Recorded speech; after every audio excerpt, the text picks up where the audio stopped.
Hey, have you ever wanted to heat treat something and avoid the forge scale that you get after you air harden it or dunk in it oil? And do you also want to avoid cutting and wrapping your part in stainless foil? I can't tell you how many times I've cut myself on this. In this video, I'm going to try a new product that I just bought called ATP-641. It's a water-based product that I can paint on, and hopefully that is going to solve my problem. Well, first of all, guys, thanks for coming back to Power Forge.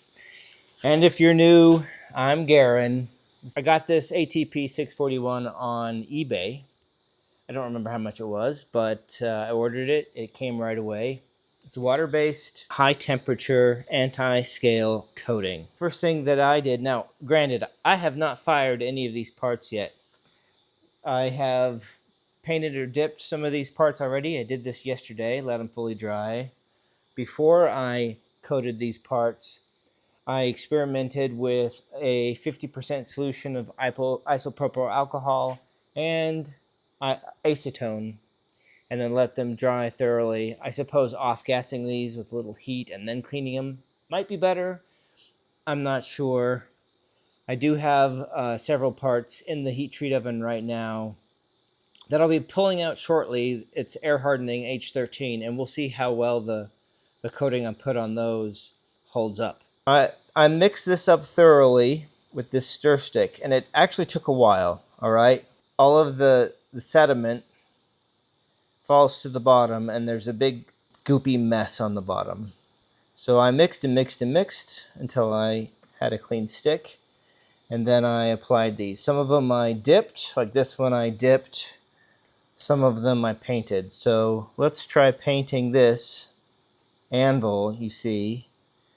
This is S7 steel. There we go. And, well, that was easy. That's S7 steel, and it's air hardening.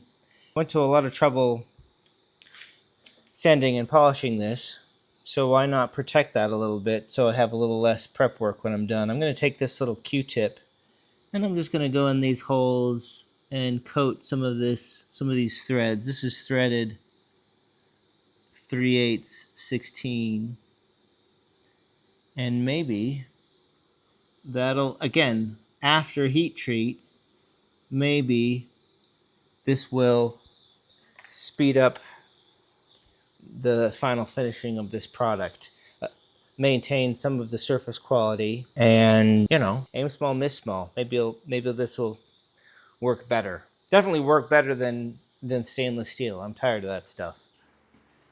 This is about 1900 degrees, 1875. Time to put on some PPE. Let's pull this out.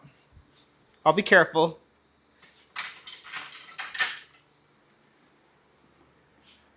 First thing I do is I open this up very slowly, but it's been soaking for 20 minutes. Let's pull one of these out, and I'm going to set them over on the table and just let them air harden. Woo! That's hot. Woo! Just want to bring the temperature down to a black heat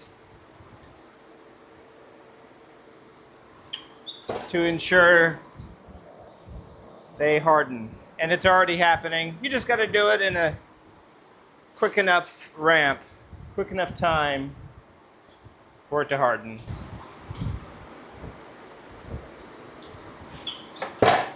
And as I've worked more with H13, I've kind of experienced that the hardness really comes in the tempering it right and tempering it enough.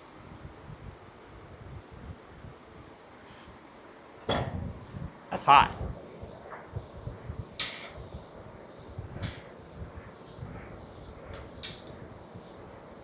There we go. One more. Woo! Hot steel. Here's the first one I pulled out. Looks pretty good. So these are air hardened, and they're completely cooled down to room temperature. So I say we zoom in here. Let's take a closer look and see the difference between an uncoated material, the uncoated steel, and then what I coated, and see if it was worth my while to coat that. And I think it was. The top of all of these, that was not coated, and this is typical of what it looks like after it hardens. And then the bottom, this was coated, and that looks pretty good. I think, yeah, there's a distinct difference. This was coated, this wasn't. And then look at the engraving. Look how fresh that is. That looks great. Let me hit this with a mild wire wheel and then look again.